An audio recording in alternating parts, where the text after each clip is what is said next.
भाई माने आपण माने जेनटा कहूँ आम बुझीपारुँ लेकिन आजकल मीटिंग माने होचे ताके मना करा होचे नहले आमे केतेटा बायना बाहर करा तु आर केते काना करतु जे आमे टिके डिसिप्लिन रक्षा करी कीर्तन करजु बुझले नाले आपणकर जेन फॉर्मेस माने बोल जन सेटा इहादे कीर्तन मीटिंग मान को बंद चली जे सेतिले आमे क्षमा चाहूँ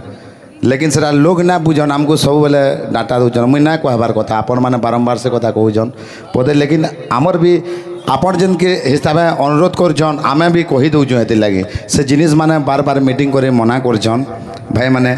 जेनटा भी आगरू जेनटा है जे मन अच्छे बोले सेटा के घाघा देखी नौतबे लेकिन बहुत ब्रेक हिसाब से आम चलुँ इहादे सब जिनिस माने करबार लगे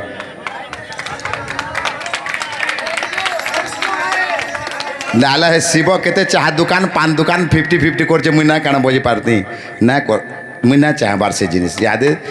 डिसिप्लिन रखी करी काम माने करबार पड़ी जी